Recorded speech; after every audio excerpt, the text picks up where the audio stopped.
புகழ் பாடிட பிறந்தார். அல்லேலூயா வானவர் புவி மாறிட புகழ் பாடிட பிறந்தார். பிறந்தார்.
சப்பனியா எழுதின தீர்க்கதரிசனம் 3ஆம் அதிகாரம் 17ஆம் வசனம் சொல்லப்படுகிறது. கர்த்தர் உன் ஆக்கினைகளை அகற்றி உன் சத்துருக்களை விலக்கினார். இஸ்ரவேலின் ராஜாவாகிய கர்த்தர் உன் நடுவில் இருக்கிறார். இனி தீங்கை காணாதிருப்பார். ஹல்லேலூயா, ஹல்லேலூயா. எல்லா கரந்தட்டு ஹல்லேலூயா, ஆமென்.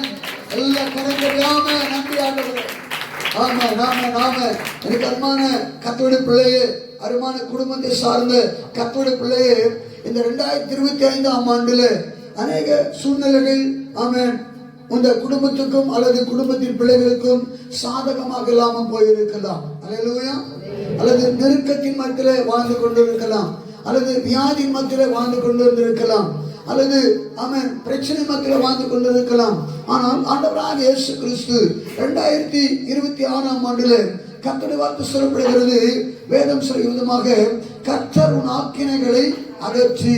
முதலாவதாக தேவன் ஒரு மனிதனுடைய ஆக்கினை தேவன் அகற்றுகிற தேவனாயிருக்கு. ஹல்லேலூயா, ஹல்லேலூயா.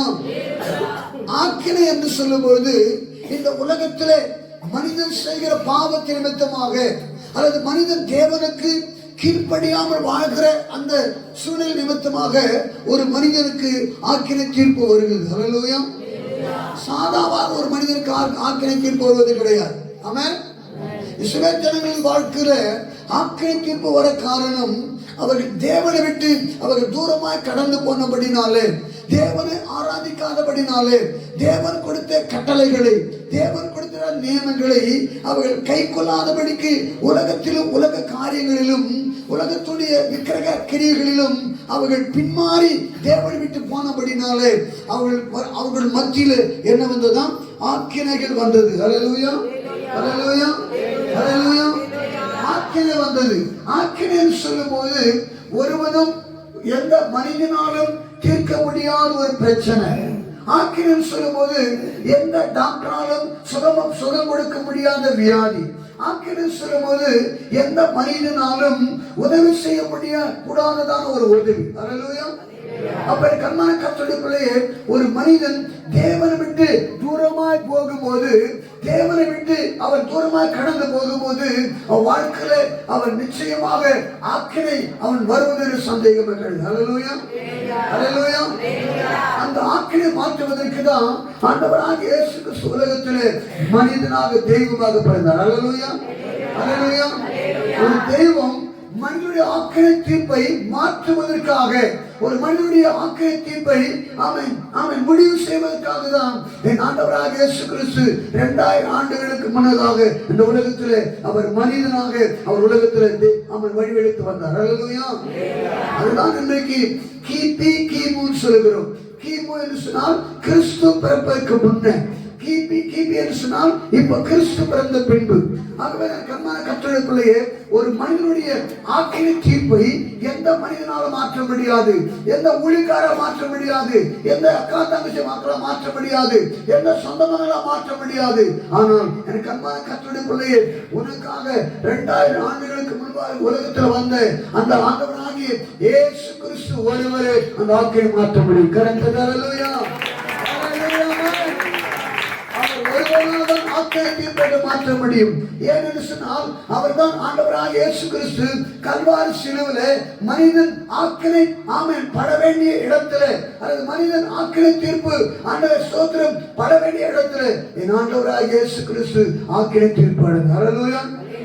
ஆகவே கர்மான கர்த்தருடைய பிள்ளையே, அந்த ஆக்கினை தீர்ப்பிலிருந்து ஒரு மனிதனை என் ஆண்டவராக இயேசு கிறிஸ்து தூக்கி எடுத்து விடுவிக்க தேவனாக இருக்கிறார். அதே வசனம் சொல்லப்படுகிறது, கர்த்தர் ஆக்கினைகள் எல்லாம் அகற்றி உன் சத்துருக்களை விலக்கினார் என்று வேதம் சொல்கிறது.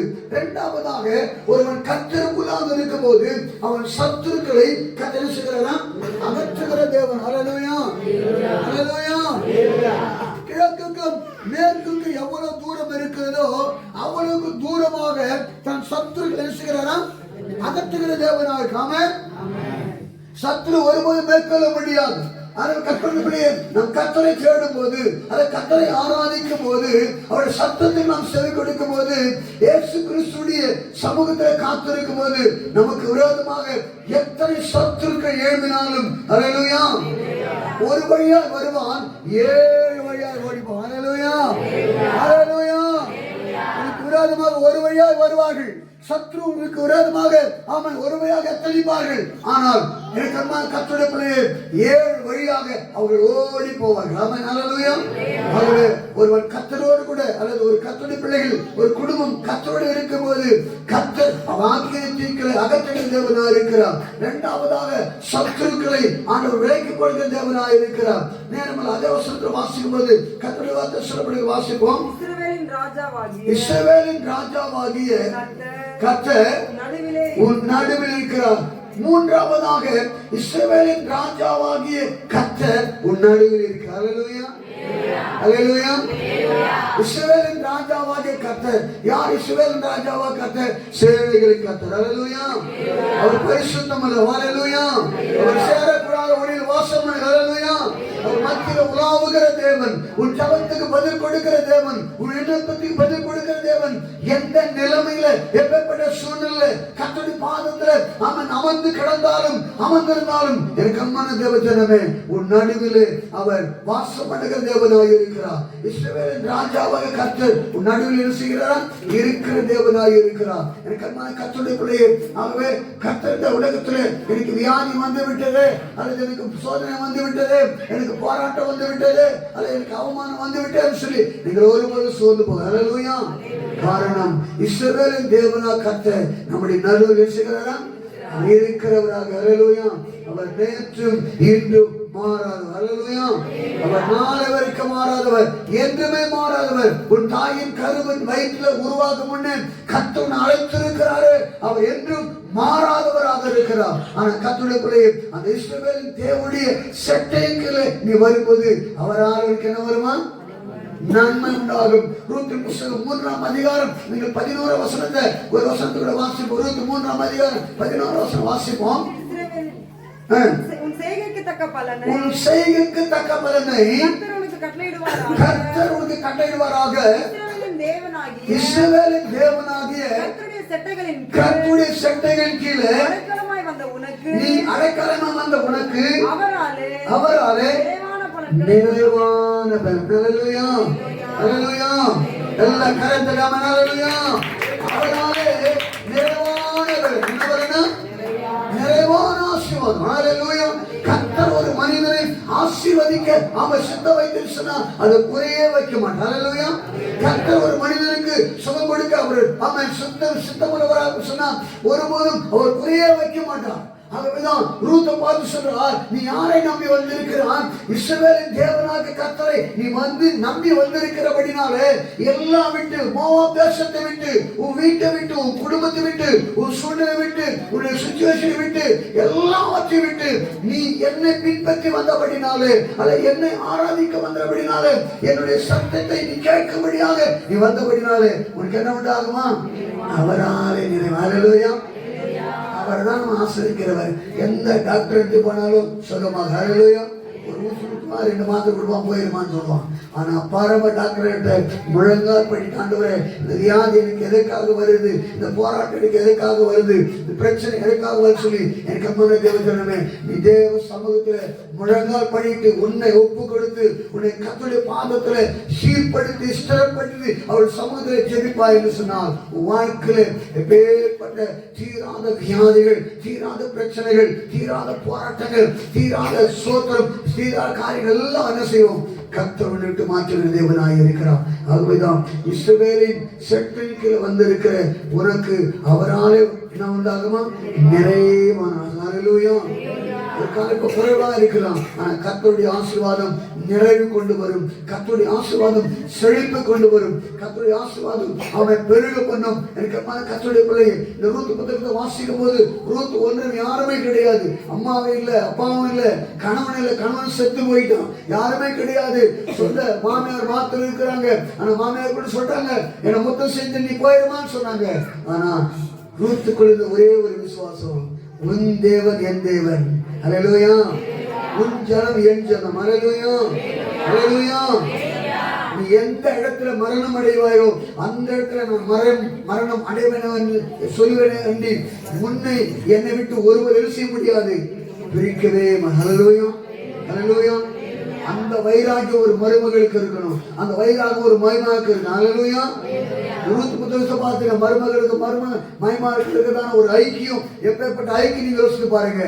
அப்ப ரூத் சொன்னாங்க, நான் உண்மை விட்டு என்ன செய்ய மாட்டேன், பிரிந்து போகவே மாட்டேன். அந்த வைராகியம் ரூத்துக்குள்ள இருந்தபடினால்தான், அந்த விசுவாசம் ரூத்துக்குள்ள இருந்தபடினால்தான், அந்த திட நம்பிக்கை ரூத்துக்குள்ள இருந்தபடினால்தான் ஆண்டவர் ரூத்தை பார்த்து சொன்னா, ரூத்தே நீ பயப்பட வேண்டாம், நீ யாரை நம்பி வந்திருக்கிற, நீ என்ன நம்பி வந்திருக்கிற, உங்க மாமியாரை நம்பி வரல. ஹல்லேலூயா.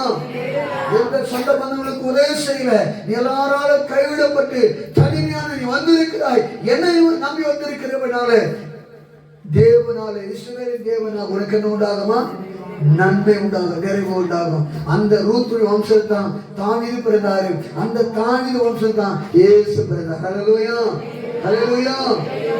ஒன்றும் இல்லாமல் இருந்த அந்த இடத்துல தான் இயேசு ரட்சகர் பிறந்தார். ஹல்லேலூயா. எல்லாரும் ஒதுக்கப்பட்ட நிலைமையில, எல்லாரும் தள்ளப்பட்ட நிலைமையில இருந்த அருமான ரூத்துடைய அந்த தலைமுறையில் தான் இயேசு நமக்காக பிறந்தார். ஹல்லேலூயா. கர்த்தருடைய பிள்ளையே, ஆகவே இந்த ராத்திரி வேளையிலே நீங்க எதை குறித்து சோர்ந்து போக வேண்டாம். ஆண்டவரே, என்னை விசாரிப்பதற்கு யாரும் இல்லையே, ஆண்டவரே என்னை கூப்பிடுவதற்கு யாரும் இல்லையே, என் வியாதி மத்தியில, என் நெருக்கத்தின் மத்தியில, என் போராட்டத்தின் மத்தியில, ஆண்டவரே என்னுடைய பிரச்சனை மத்தியில, என் கண்ணீர் மத்தியில என்னை விசாரிப்பதற்கும் கேட்பதற்கும் யாரும் இல்லை. கவலைப்பட வேண்டாம், உன்னை விசாரிக்க ஒரு உண்டு, அவர்தான் ஆண்டவராக இயேசு கிறிஸ்து. ஹல்லேலூயா, எல்லாம் கண்டறியா. எந்த நிலைமையில் இருந்தாலும் 2025ஆம் ஆண்டு கடந்து போகும்போது 2026 ஆண்டுல கர்த்தருடைய பிள்ளையே, அவர் ஒரு விசாரிக்கிற தேவன், அவருடைய ஆசீர்வதிக்கிற தேவன், உன் வாழ்க்கையை அவர் கட்டுகிற தேவனாக இருக்கிறார். ஒரு காலையில் ஆண்டு வாழ்க்கை எல்லாம் தோல்வியாக போயிருக்கலாம், விவசாயங்கள் தோல்வியாக போயிருக்கலாம், உன் வியாபாரங்கள் அது தோல்வியாக போயிருக்கலாம், அல்லது உன் வேலைகள் உன்னால் செய்ய முடியாதபடிக்கு ஒரு காலம் பலவீனப்பட்டு போயிருக்கலாம். ஆனால் கர்த்தர் சொல்லுகிறார், அவர் உன்னோடு இருக்கிறபடினால, உன் நடுவில் இருக்கிறபடினால அவரால் உனக்கு நிறைவான ஹல்லேலூயா. கர்த்தருடைய பிள்ளைங்க 2026ஆம் ஆண்டுல வீடு கட்டுவீங்க. ஹல்லேலூயா. திருமணமாகாத கர்த்தருடைய பிள்ளைகளுக்கு 2026ஆம் ஆண்டுல கர்த்தர் திருமணத்துக்கு ஏற்படுத்தி கொடுப்பார். பிள்ளையில்லாத கர்த்தருடைய பிள்ளைகளுக்கு ஏற்ற காலத்தில் 2026ஆம் ஆண்டுல நல்ல கற்பத்தின் கனியை தேவன் ஆசீர்வதிப்பார். ஹல்லேலூயா. காரணம், நீ அவரை நம்பி வந்திருக்கிறபடினாலே, அவரை விசுவாசிக்கிறபடினாலே, ஒரு சமூகத்தில் காத்திருக்கிறபடினாலே, அவரை மாத்திரம் அவரை நோக்கி வந்திருக்கிறபடினாலே, என் கர்மன கர்த்தருடைய பிள்ளையே, அவரால் உனக்கு ஆசீர்வாதம். கடன் பிரச்சனை மத்தியில அல்லது போராட்டத்தின் மத்தியில சோர்ந்து போய் வந்திருக்கிறான், ஆனா இயேசுவை பார்த்து சொல்லுகிறான், உன் நடுவில் நான் என்ன இருக்கிறேன். ஹல்லேலூயா. கடைசியாக வார்த்தை சொல்லப்படுகிறது, அவன் கர்த்தர் நான் உன் நடுவில் இருக்கிறேன். கடைசியாக இஸ்ரவேலின் தேவனாகிய கர்த்தர் உன் நடுவில் இருக்கிறார், இனி தீங்கை காணாது. ஹல்லேலூயா, ஹல்லேலூயா. இஸ்ரவேலின் தேவனாகிய கர்த்தர் உன் நடுவில் இருக்கும்போது வாழ்க்கையில தீங்கு வராது. ஆமென். ஹல்லேலூயா.